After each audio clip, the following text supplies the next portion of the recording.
Buenos días, señores estudiantes. El capítulo de hoy es el de dermatosis virales. Capítulo 6 del libro Saúl, Lecciones de Dermatología.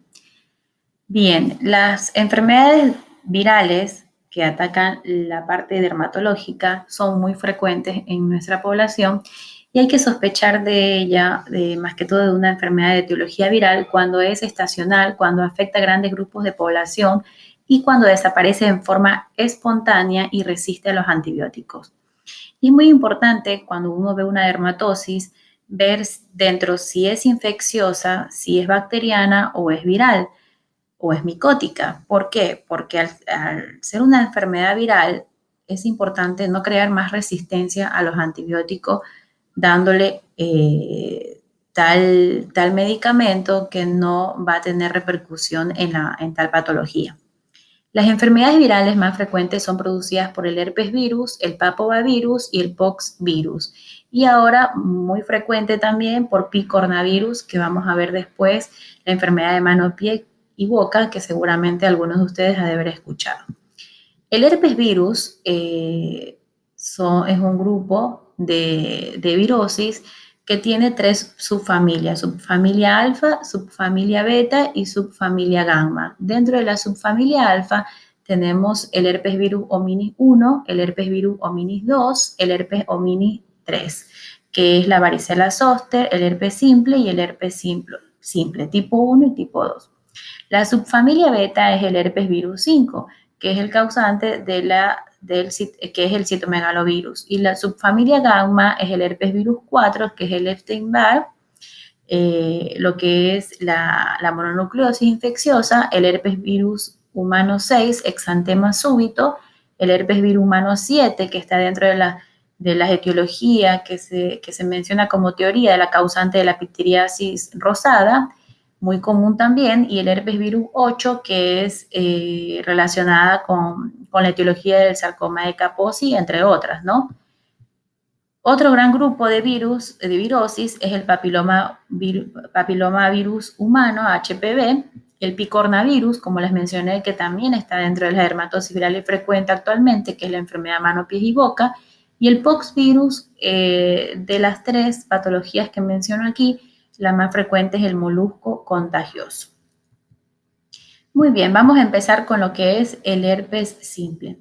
El herpes simple es un virus ADN que la replicación es intranuclear. Tenemos primoinfección, que puede ser sintomática como asintomática, y este virus queda latente en los ganglios sensitivos, por lo cual da recurrencias por migración axonal. El herpes, la palabra herpes significa vesícula, es decir, cuando ustedes vean vesículas pueden tener sospecha de un herpes. Existen dos tipos de herpes, que es el tipo 1 y el tipo 2. El tipo 1 es todo lo que da de cintura hacia arriba. Quiere decir que el herpes labial, por lo general, en la mayoría de los casos, su origen es por el herpes tipo 1. Sin embargo, actualmente ya no podemos hacer esta división en cuanto que decimos cintura para arriba tipo 1 y cintura para abajo tipo 2, porque también encontramos en herpes labial tipo 2, así como también encontramos en zona genital, labios, perianal, glande, encontramos tipo 1. Muy frecuente es la patología por herpes simple, seguramente muchos, todos hemos visto algún caso, no deja inmunidad, por lo cual el herpes es recidivante, y lo que mencionan es esto, ¿no? Que las recidivas son la regla. Entonces, recuerden, existe la primoinfección y existe la reinfección. Y esto yo les mencionaba en algún caso clínico mostrado anteriormente, que el paciente que tiene el herpes labial, por lo general, la sintomatología que presenta este paciente corresponde a una reinfección. ¿Y por qué? Porque la primoinfección, digamos que clínicamente, cuando se presenta, es mucho más sintomática, es mucho más, van a ver algunas fotografías, dan síntomas más intensos. Sin embargo, el 95% de los casos de primoinfección es asintomática. ¿Qué quiere decir esto? En pocas palabras, que muchas veces las personas, los pacientes se contagian y en el 95% de los casos no presenta síntomas. Y en un 5% restante, los síntomas cuando se presenta y corresponde a una primoinfección son muy intensos. El periodo de incubación es de 2 a 20 días, se da sobre todo en edades tempranas, incluso mencionan ser niños de entre 1 a 5 años, máximo 10 años, y la curación se da entre 10 a 15 días. La reinfección, en cambio, es la que probablemente la mayoría de nosotros hemos podido observar en algún paciente. Es el paciente que tiene estos racimos de vesículas sobre una base eritematosa, como menciona, como está aquí en la fotografía, vesículas sobre una base eritematosa, que le denominan fuegos o fogazos y algunos otros nombres que también es conocido vulgarmente. La localización sobre todo es en labios, también puede ser en genitales, recuerden que puede ser por tipo 1 o por tipo 2 y que la resolución se da en 7 días sin dejar cicatrices.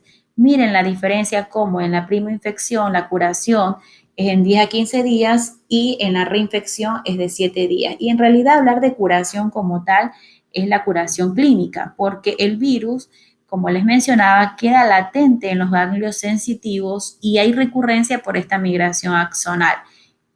Y justamente puede haber una reinfección por estos factores predisponentes. Muchas personas mencionan que les recurre el herpes cuando hay exposición solar, por estrés, muchas mujeres por menstruaciones o por alguna otra comorbilidad que se presente, enfermedades virales como una influenza. La forma de contagio, ¿cómo es el contagio? Es de contacto directo interhumano o con secreciones contaminadas, quiere decir esto con un beso o con secreciones de paciente saliva, compartir diferentes utensilios de higiene o de alimentación, ¿no? Entonces, sobre todo es cuando existen las lesiones, que es cuando contagian. Muy bien, entonces existe el contacto 3 a 3 días a 2 semanas, como les mencioné acá, periodo de incubación de 2 a 20 días, es lo mismo. Existe la primoinfección. Recuerden esto que es muy importante. El tipo 1, la primoinfección, es la gingivoestomatitis herpética. Esta es la clínica, es una clínica donde los síntomas son intensos. Pero recuerden, el 90 a 95% son asintomáticas y el 5 al 10% son sintomáticas, pero estos síntomas intensos. Hay mucha clínica. Y en el herpes tipo 2, la primoinfección, en cambio, que es la que es el que ataca sobre todo el herpes genital, el 50% sin embargo es asintomático y el 50% es sintomático. Se comporta un poco diferente el tipo 2. Recuerden entonces, esta primoinfección, el 95% se refieren más al tipo 1 y acá les mencionan una diferencia entre si es el tipo 1 o el tipo 2. El tipo 2 ya no hablamos de este 95 o 90% de forma asintomática, hablamos de mitad y mitad, un 50% cuando alguien se infecta por primera vez por el herpes tipo 2 es de forma asintomática y el otro 50% me da síntomas. Pero recuerden siempre que cuando es una primoinfección, ya sea de tipo 1 o de tipo 2, el cuadro es mucho más florido, es decir, ya no vamos a tener solo una vesícula, vamos a tener varias vesículas, varias erosiones. Ahora les muestro algunas fotografías. La primoinfección ocurre una curación clínica, existe latente y luego por migración axonal, semanas a años y se añaden factores predisponentes, como les mencioné, estrés emocional, alguna inmunodepresión, existe la recidiva. Entonces hablamos de tipo 1, recidiva herpes labial recurrente y el tipo 2, recidiva herpes genital recurrente. Y esto es importante entenderlo porque muchas veces pensamos que la primera vez que un paciente tiene un herpes labial, creemos que es la primoinfección y no es así. Muy bien, esto es un poco el gráfico que les muestra el libro, que es prácticamente similar a lo que ya les he mencionado. Recuerden el periodo de incubación de 2 a 20 días. El periodo de incubación del virus es el periodo en donde atrapa el virus y se hace clínico, ¿no? La primoinfección, recuerden, el 95% es asintomático y el otro 5% o 10% sintomático. A los asintomáticos persiste en ganglios sensoriales y luego me da las típicas recidivas, ya sea labial o genital. Y existe siempre la reinfección, ¿no? Y en los sintomáticos existe el virus 1, que va a dar un herpes labial, una gingivoestomatitis herpética, la queratoconjuntivitis, el paranadizo herpético, el eczema herpético de forma más generalizada, y el tipo 2 me va a dar vulvovaginitis, lesiones en pene, escroto, periné y nalgas. Recuerden los factores predisponentes para estas recidivas, que son, como les había mencionado, inmunodepresión, exposición solar, infecciones, fiebre, estrés, entre muchas otras. Esta es la evolución del herpes simple. Miren cómo este ramillete de vesícula es como un racimo de uvas, probablemente algunas veces sobre una base eritematosa, y la sintomatología que tiene el paciente previamente, ¿no? Puede dar a nivel de periocular, perilabial, o sea, sobre todo alrededor de los orificios también. Bien, y acá algunas figuras para recordar un poco la primoinfección. Yo les mencionaba que en edades tempranas, 1 a 5 años, hasta los 10, 12 años, mucho más adolescentes, poco más infrecuente observar la primoinfección. Existe un periodo de incubación que es un poco más extenso que esto, de 2 a 20 días.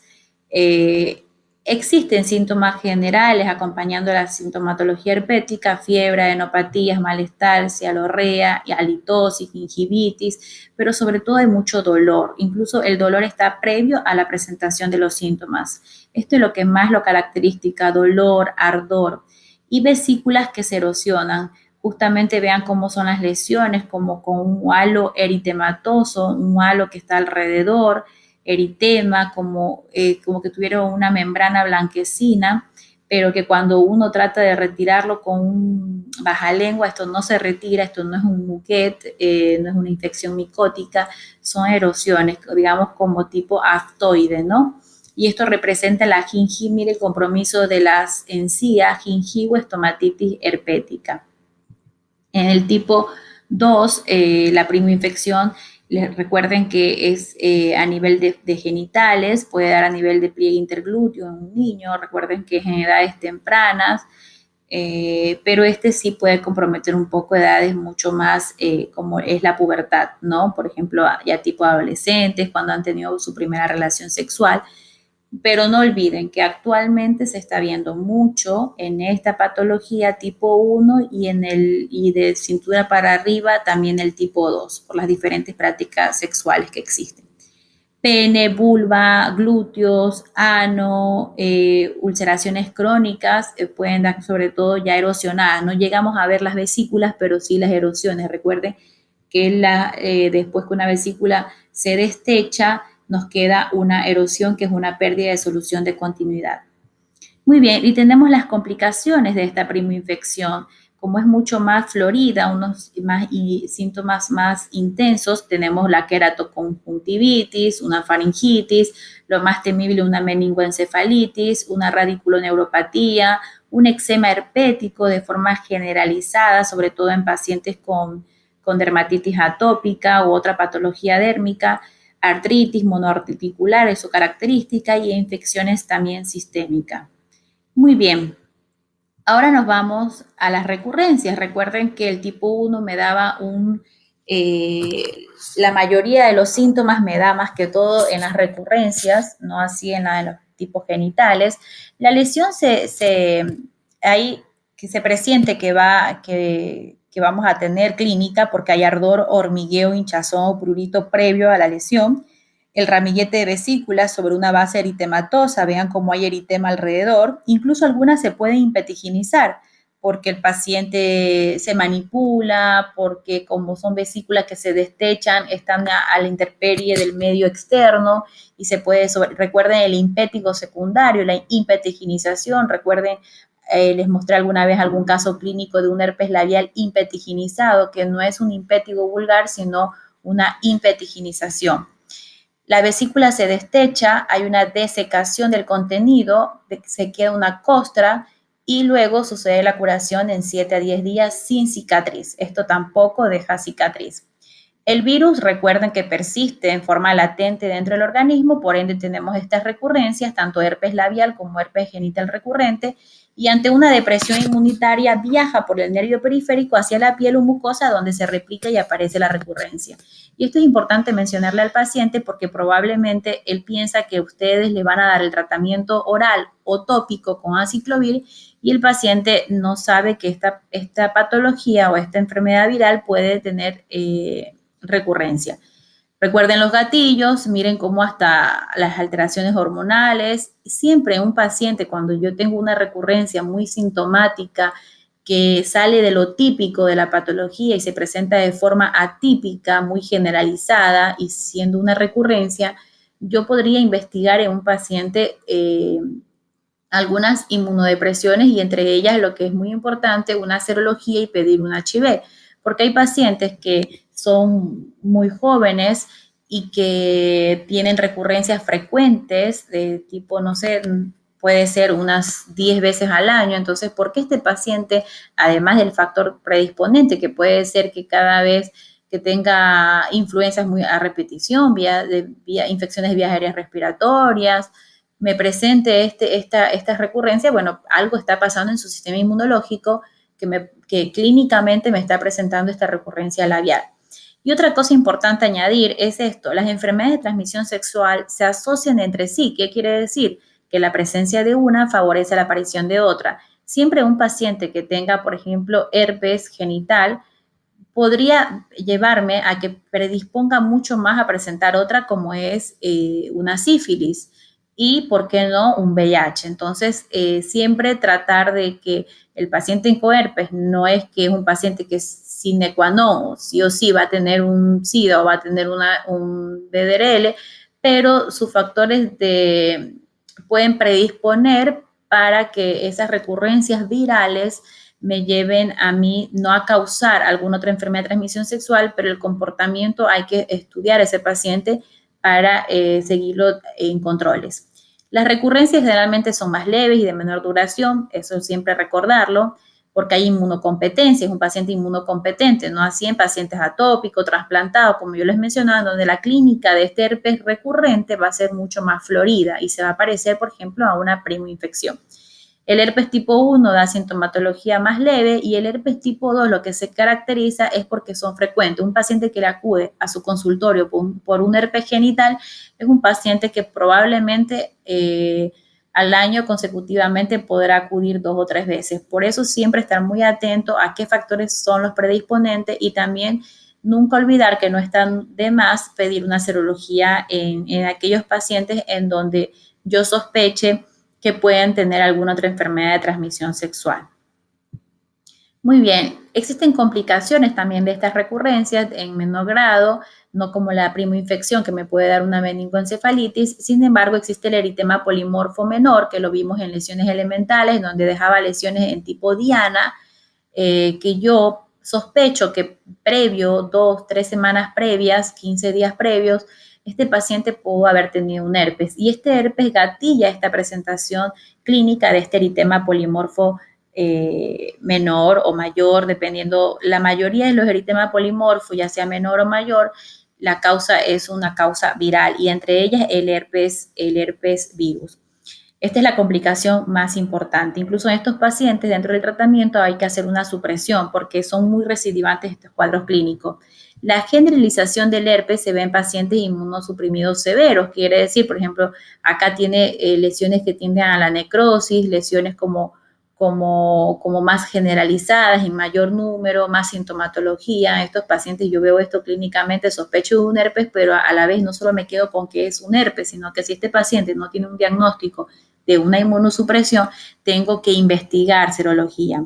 Y el eczema herpético, que también llamado el eczema variceliforme, que es el eczema que se da, el eczema de Kaposi, que se da en los pacientes que tienen dermatitis atópicas, porque existe una predisposición de su hipersensibilidad atópica que hace que tengan una forma más generalizada de este herpes. Pero no todo paciente que tiene dermatitis atópica va a desarrollar este eczema herpético, ojo. El herpes en inmunocomprometidos e inmunosuprimidos, vean que la duración de las lesiones es mayor, hay mayor profusión de las lesiones, hay tendencia a la necrosis y la formación de úlceras crónicas. Esta fotografía es de un paciente que ustedes ven, está caquéctico, es un paciente inmunodeprimido. Mayor riesgo de complicaciones, un paciente que probablemente puede sobreinfectarse con otros microorganismos, puede tener una diseminación cutánea y, ¿por qué no, visceral? Y en estos pacientes sí se pueden dar meningoencefalitis y algún otro tipo de complicación. Acá vemos una paciente inmunocomprometida. Normalmente no es usual ver un herpes simple con estas características clínicas.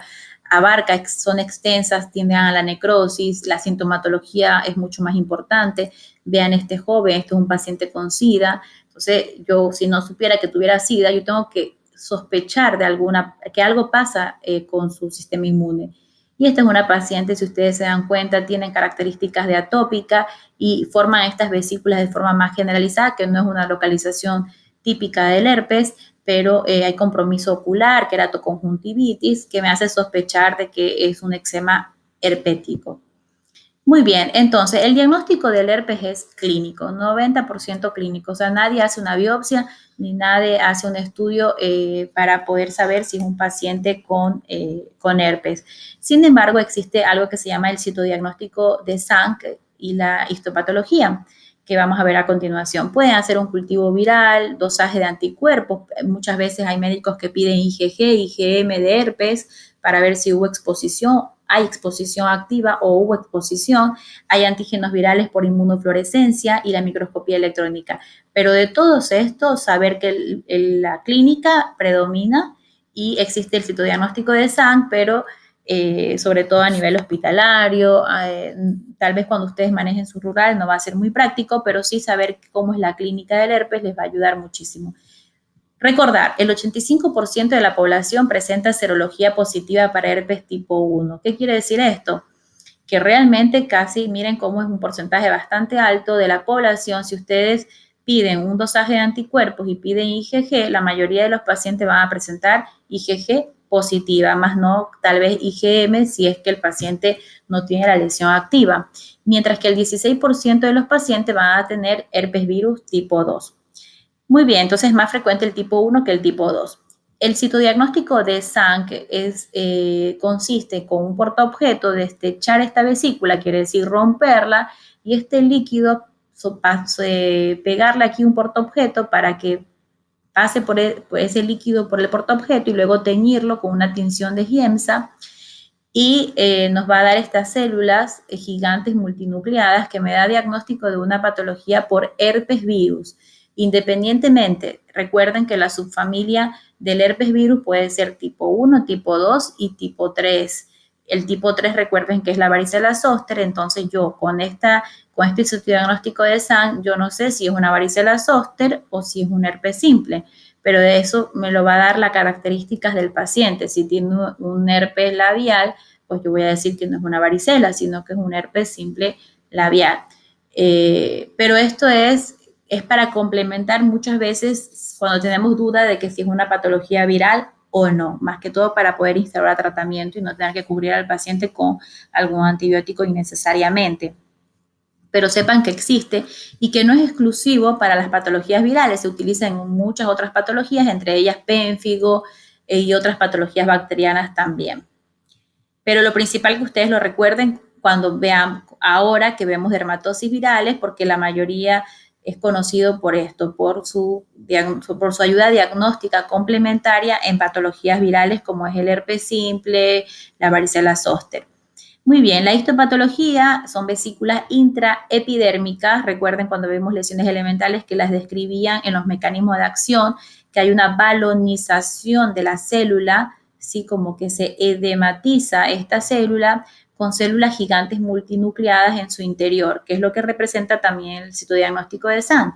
Pero esto es histopatológico. Esta tomo una muestra de piel, no solamente en el portaobjeto, tomo la muestra de piel en un procedimiento menor, esa piel la estudio microscópicamente y veo estas características de vesículas intraepidérmicas a nivel de la epidermis. Miren cómo se forman estas vesículas con células gigantes a mayor aumento multinucleadas con degeneración balonizante de los queratinocitos.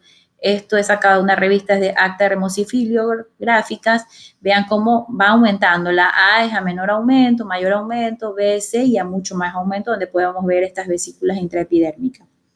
Muy bien, el tratamiento de herpes virus, ustedes van a ver aquí muchas opciones. A mí lo que me interesa que ustedes como estudiantes sepan es de qué hacer ante una primoinfección y qué hacer ante una recurrencia. La primoinfección, la gingivoestomatitis, el aciclovir 200 miligramos, perdón, aquí es miligramos, 5 veces por día, vía oral durante 7 a 10 días. La diferencia entre la primoinfección y las recurrencias, cuando es una primoinfección de tipo 1, cuando compromete más lo que es a nivel periorificial, a nivel de boca, cuando es importante la clínica, damos aciclovir. Recuerden que el aciclovir viene de 200, de 800, de 400. Bueno, aciclovir de 200 miligramos, no gramos, ojo, 5 veces por día durante 7 a 10 días. El secreto del aciclovir es de que por su vida media no se da cada 8 horas ni cada 6, se da cada 4 horas. ¿Sí? Independientemente que se dé 5 veces al día, no es que ustedes dan cada 8, cada 6, no, es 5 veces al día, pero 200 miligramos cada 4 horas, durante 7 a 10 días. En cambio, en una recurrencia, ustedes podrían dar aciclovir si realmente el paciente es muy sintomático, pero si no, podrían tratarlo con vía tópica. El aciclovir vía tópica es muy discutido su uso porque normalmente puede más bien servir como efecto placebo. No hay estudios tampoco que avalen que pueden acortar mucho la sintomatología, pero si se usa dentro de las 72 horas o incluso cuando tiene la sintomatología no clínica con lesiones cutáneas, sino más bien de ardor, podría tener cierto efecto. Eso está bastante discutido, pero se suele usar. Ahora, si ustedes ven que el paciente realmente tiene una clínica muy florida, podrían usar esta dosis de aciclovir 200 miligramos 5 veces por día durante 7 a 10 días. Pueden usar otras opciones, el valaciclovir, el fanciclovir. Lo más usado probablemente es el valaciclovir por su frecuencia es mucho menor. No tiene que tomar cada 4 horas una pastilla el paciente, sino cada 8 horas, pero su costo muchas veces es mayor que el aciclovir y ustedes en los centros de salud lo que van a tener disponible es el aciclovir. Entonces apréndense en la dosis sobre todo del aciclovir, que es la que más disponible y más uso le van a dar. En las primoinfecciones el tratamiento es de 7 a 10 días. En las recurrencias es de 5 días, es lo que varía, ¿ok? No tanto las dosis, sino el tiempo de evolución. Y otra cosa importante saber que para que realmente el aciclovir no es que cura el virus, eso es importante mencionárselo al paciente, no es que le va a curar que usted le da el aciclovir y el otro día va a amanecer sin vesículas. No, lo que le va a decir al paciente es que la aciclovir acorta la evolución de la enfermedad, acorta la patología como tal. Es decir, que si el herpes en 7 a 10 días va a tener ya curación espontánea, este aciclovir acorta a 5 días o que la clínica no sea tan florida. ¿Ok? De ahí pueden usar, o sea, que no sea que solamente no pueden usar tratamiento oral en las recidivas, sí, si sobre todo el paciente sabe que siempre que le dan los herpes es muy dolorosa, muy florida, pero recuerden siempre darlo cuando está dentro de las primeras 72 horas, porque si usted es un paciente, le dan la aciclovir oral cuando ya tiene costras o está impetiginizada, no va a servir. Realmente, es más, cuando están impetiginizada deberían eh, añadir más bien un antibiótico tópico, ya sea en crema, o si ustedes ven que realmente el compromiso es muy importante, pues hasta tendrían que incluir un antibiótico sistémico. Y lo otro que es discutido es en cuanto al uso del corticoide. El corticoide se puede usar en un paciente con enfermedad viral porque lo que se menciona es que hay que saberlo usar a dosis muy pequeñas y solamente si la clínica lo amerita. Si realmente hay mucho dolor, mucho edema, mucho eritema, y se usa sobre todo es en los casos más bien de herpes zóster, oftálmico, ótico, en donde uno sabe que ese edema de ese nervio va a causar mucho dolor en ese paciente los primeros días. Más no, sobre todo en los herpes no se suele usar porque como los corticoides inmunodeprime, se menciona que podría agravar más bien la enfermedad viral. Y en los casos muy severos o inmunocomprometidos, vean que se usa el aciclovir endovenoso. Por ejemplo, la paciente que vieron la fotografía y con esas lesiones necróticas, o un neonato con un herpes neonatal, no les dan aciclovir oral, ¿no? El bebé no les va a poder tomar oral y tampoco por sonda, sino que más que todo por el compromiso sistémico, la meningoencefalitis y los riesgos, tienen que usar aciclovir endovenoso. Y el herpes tipo 2, vean como la primoinfección también utiliza los 200 miligramos 5 veces por día, pero también hay otra forma de 400 miligramos 3 veces por día. Las dos son válidas, vean cómo el valaciclovir en cambio ya lo usan cada 12 horas, no cada 8 horas. Y la recidiva, el herpes genital recurrente, la tratan igual, solo que vean la diferencia de los días, ¿no? Yo les diría que apréndanse para su vida útil cuando hagan sus prácticas médicas, más que todo la del aciclovir, que lo van a tener mucho más disponible. Ahora, hay algo importante cuando vienen estos pacientes que les menciona mucha recurrencia, muy recidivantes, que pueden ser tanto por tipo 1 o por tipo 2, ya sea labial o genital, que sean más de 6 brotes al año, hay que usar un tratamiento supresor de mantenimiento. El libro les menciona incluso que hay que usarlo durante un año, pero las guías también recomiendan 6 meses. Es más, ustedes a un paciente les van a mencionar que quieren darle un tratamiento por un año, pues sinceramente no lo van a hacer. Así que hay que ir evaluando. Si ustedes a los 3, 6 meses ven que el paciente realmente continúa con muchas recidivas, pues lo extienden al año. Y si no, pues hasta los 6 meses ustedes darían el tratamiento supresor. ¿En qué consiste? Aciclovir, dosis de 200 a 800 miligramos por día vía oral. La que yo uso es 800 miligramos por día, doy 400 2 veces en el día durante 6 meses. O si no, doy valaciclovir 1 gramo por día 6 meses. Incluso se ha visto que también se puede dar 500 miligramos. Todo esto depende de la respuesta clínica, pero esto es para evitar las recidivas. Antes de terminar lo que es herpes virus, hacer unas recomendaciones en los pacientes que siempre se pregunta, bueno, ¿puedo contagiar o no del herpes? Cuando no se tiene lesiones, no se contagia, pero cuando hay replicación viral y es donde presentan estas recidivas o cuando hay erosiones, cuando hay vesículas, contagia y se tienen que usar lo que es métodos de barreras, porque el método anticonceptivo aquí no tendría sentido. Bien. Lo otro de recomendar también es de que siempre pensar en las otras enfermedades de transmisión sexual cuando ustedes vean a un paciente con herpes genital, ¿no? Preguntar siempre sífilis, alguna lesión de antecedentes en genitales indolor, alguna de las características de la clínica de sífilis. Bien, la varicela zoster es un virus ADN con replicación intranuclear, primoinfección, sintomática o no. La primoinfección es la varicela, y queda latente en estos ganglios sensitivos también, y la recurrencia es el famoso herpes zóster, ¿no? Aquí la primoinfección va a ser la varicela y la recidiva es el herpes zóster. Es tan frecuente en hombres como en mujeres. La varicela es más frecuente en la infancia. Todos alguna vez hemos visto a algún niño con varicela, incluso muchos de ustedes han de haber tenido ya varicela. Y el herpes zóster, que es más frecuente en edad adulta, en mayores de 50 a 60 años. La forma de contagio es respiratoria y contacto directo. Por eso alguna vez aprendí, y es de muy buena práctica clínica, cuando ustedes vean con un niño con varicela, no solo tienen que cuidar de que no le toquen las lesiones, porque mientras estén las vesículas contagian, cuando ya esté en etapa de costra no contagian, pero no solo cuidar las vesículas, el contacto físico de las lesiones, sino también cuidar la parte respiratoria. Este paciente debería usar mascarilla y estar aislado porque podría contagiar por estas gotitas de flujo, ¿no? Y tenemos el contacto directo, como yo les mencionaba. Recuerden, la patogenia, existe el contacto, 14 días sería el periodo de incubación, existe la replicación en vías aéreas respiratorias superiores, existe la viremia, esto es ya el virus a nivel del torrente sanguíneo, y existe la replicación posterior en la piel y en lo que es el sistema retículo endotelial. Por ende, aquí nos damos cuenta de la primoinfección, que es la famosa varicela. Luego que el paciente se cura de la varicela, deja estos virus latentes en los ganglios sensitivos a nivel axonal, y en una etapa por algún factor predisponente, 50, 60 años, el paciente tiene una recidiva que ya es por el mismo virus varicela zoster, pero la clínica es del famoso herpes zóster.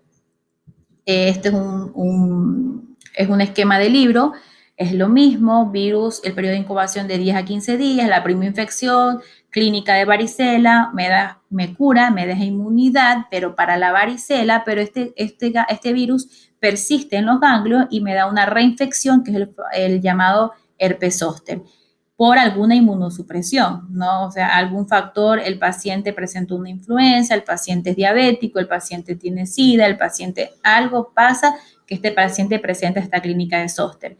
Me cura, me deja inmunidad o recidiva también, o se puede incluso diseminar. Muy bien, ¿cómo es la primoinfección de la varicela?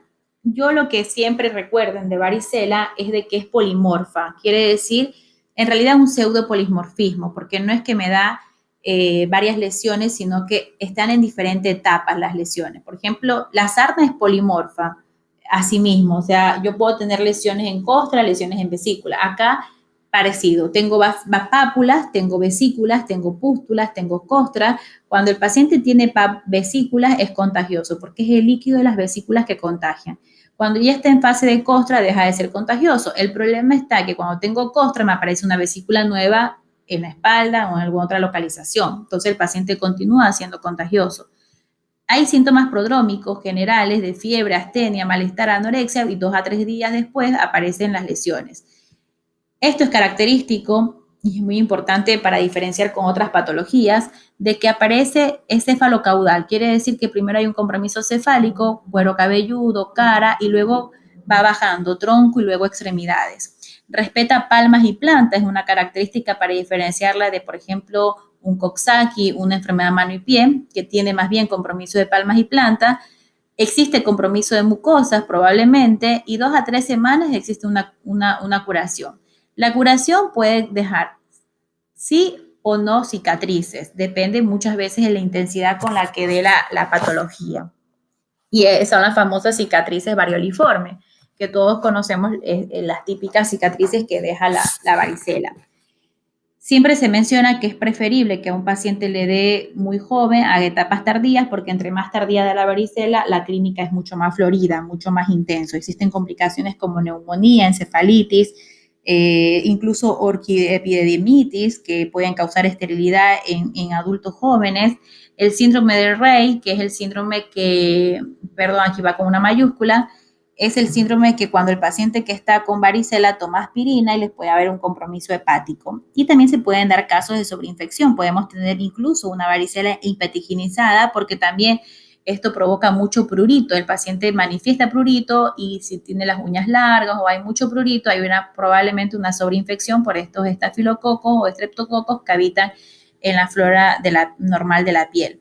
Hacer diagnósticos diferenciales con un herpes simple diseminado en pacientes adultos, sobre todo, o prurigo, que no se acompaña de manifestaciones generales, por ahí voy haciendo diagnósticos diferenciales, y el eritema multiforme que les hablaba en el caso de pacientes que tienen herpes y posteriormente realizan el eritema multiforme, que también dejan ciertas vesículas en su centro.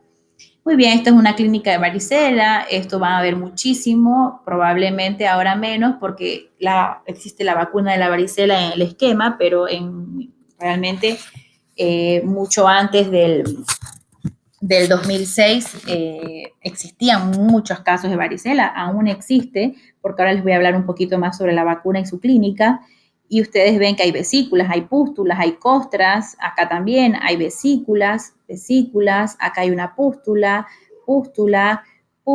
hay pápulas, ¿no? Y recuerden siempre el compromiso también que es cefalocaudal, empieza de arriba hacia abajo, y el respeto de palmas y plantas. Muy bien, y su recidiva del virus varicela zoster es el herpes zóster. Este da también sintomatología prodrómica, el dolor o la parestesia, no da tanta sintomatología, es más, no compromete con fiebre, adenopatías, a no ser que sea un herpes zóster muy, muy intenso, muy florido, pero los prodromos son dolor o parestesias en las metámeras afectadas, ¿no? Recuerden que hay un nervio y hay un dermátomo, hay una metámera que irradia ese nervio. Entonces, esa es la metámera. 3 a 5 días de periodo de incubación y realmente en la incubación, o sea, el virus ya lo tienen, pero en 3 a 5 días de estas manifestaciones de dolor, probablemente en algunos pacientes 2, 3, en otros mucho más. Algunos manifiestan incluso, que no está anotado aquí, prurito. Hay pacientes que manifiestan prurito Y luego viene el estado clínico de las lesiones, que es pápulas, vesículas, pústulas, como les mencioné, costras sobre una base eritematosa, siguiendo el dermatoma correspondiente. El más típico, el más clásico es el tórax, ¿no? El que los famosos, también los pacientes, la famosa culebrilla que mencionan, y luego puede haber compromiso facial del trigémino, la rama del trigémino, luego también lumbosacro, y otra localización muy típica también que no está aquí es la oftálmica e incluso la ótica a nivel del pabellón auricular. Estas dos últimas son muy dolorosas y provocan mucho edema. En estos casos es cuando muchas veces uno de los primeros días puede utilizar una dosis de corticoterapia para disminuir esta sintomatología y signos de edema e inflamación. A los 7 a 14 días, por lo general el paciente ya se cura. Hay una curación espontánea sin cicatriz, a diferencia de la varicela, que muchas probablemente puede dejar cicatriz, sobre todo cuando afecta cara.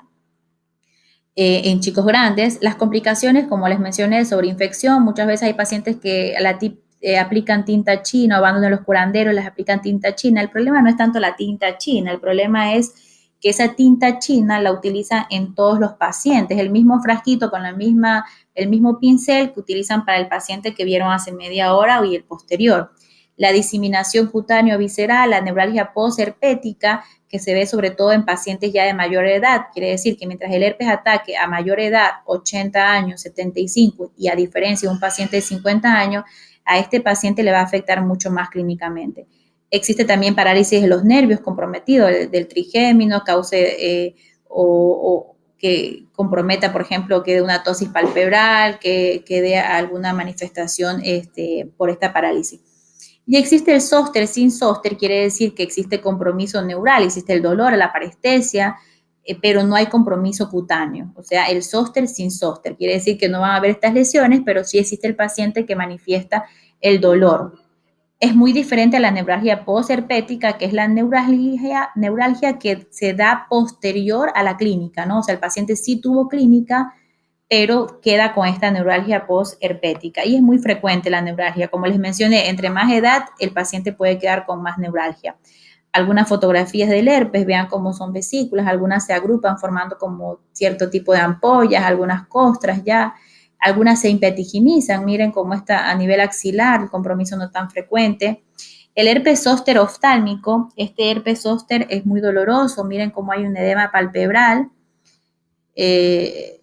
A veces no se piensa en cuando aparecen lesiones porque uno está acostumbrado a ver el herpes a nivel torácico, pero también se da, puede dar queratoconjuntivitis, da mucho mayor número de complicaciones. Vean cómo neuralgia posherpética está en un primer plano como una de las primeras complicaciones del herpes, el compromiso motor, paresias faciales, oculares, compromiso del quinto par, uveitis, queratitis, compromiso ocular, compromiso del séptimo, rama auricular. Bueno, igual, el paciente como queda con esta neuralgia posherpética, hay que hacer un diagnóstico diferencial con otras patologías, por ejemplo, un infarto agudo del miocardio. Puede ser que el paciente es un infarto y no es una neuralgia posherpética, puede coincidir.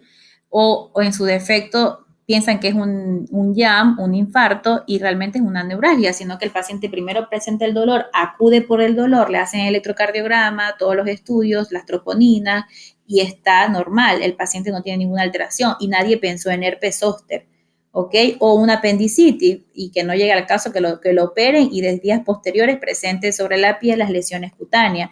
Pero lo más frecuente es más que todo el diagnóstico diferencial con infarto agudo del miocardio, ¿no?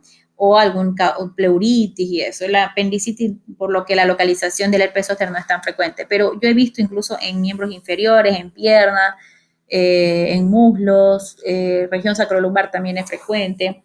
Muy bien, la histopatología es como les decía, de una dermatosis viral como la del herpes, vesículas intraepidérmicas con células gigantes multinucleadas. Clínica es el herpes zóster, el diagnóstico es clínico, pero también pueden utilizar el citodiagnóstico de sangre, la histopatología y entre otras como la serología, lo mismo que en el herpes simple. El tratamiento de la varicela es parecido tanto varicela como del herpes. Recuerden que la varicela se trata de 5 a 7 días y en los niños la dosis de la aciclovir oral es de 20 miligramos por kilo. No confundan la dosis de la aciclovir oral con la dosis intravenosa, que sería de 10 a 15 cada 8 horas en inmunocomprometidos. Normalmente un paciente con varicela, uno, a no ser que sea tan florido el cuadro, uno usa aciclovir, pero todos usualmente tratan sintomáticamente el paciente con paracetamol, antipiréticos. Olviden usar aspirina, no la usen porque no recuerden el síndrome de Rey, y de ahí utilicen aciclovir en caso que sea muy florido el cuadro, sobre todo en niños podrían usarlo como podrían no usarlo. Pero si está muy sintomático, si las lesiones causan mucho prurito, mucha molestia, mucho ardor, si está muy, muy generalizado, pues sí, úsenlo.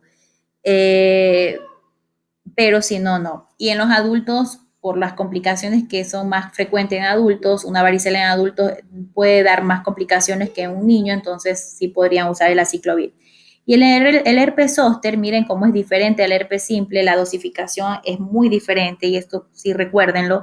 Acá es aciclovir 800, nuevamente no es gramos, es miligramos, yo lo corrijo después. 5 veces por día, vía oral durante 7 a 10 días. Miren cómo la diferencia de la cantidad no es 200, es 800 miligramos 5 veces al día. Y el valaciclovir no sería 500 miligramos cada 8, sino 1 gramo cada 8, vía oral durante 7 a 10 días, no 5 días como en el herpes.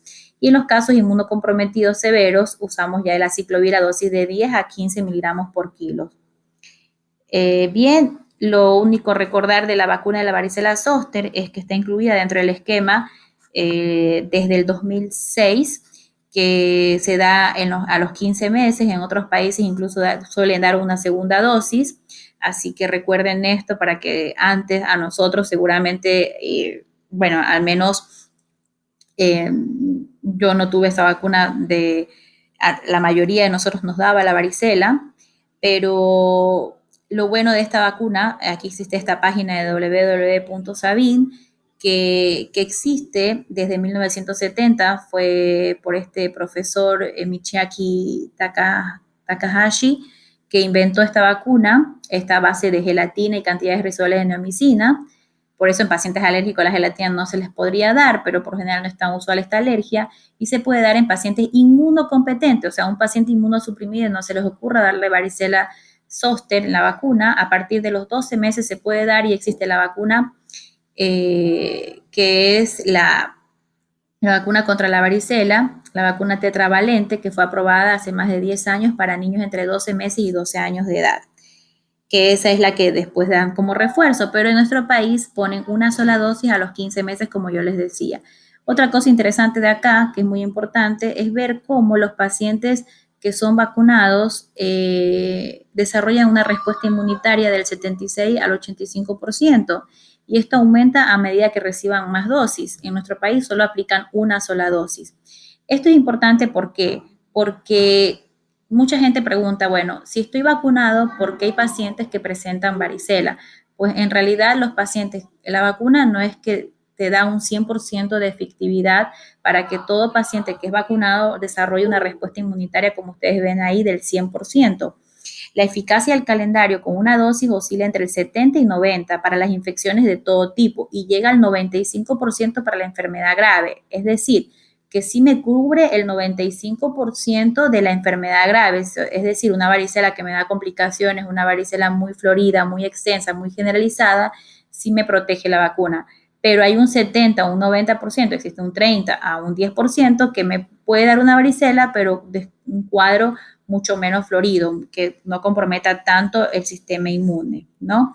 Y acá abajito hay simplemente es como para mencionarles que la tasa de seroconversión es más del 95% luego de una sola dosis. Y lo que les mencionaba, que en caso de recibir una sola dosis, esta seroconversión aumenta incluso hasta un 99% después de la primera.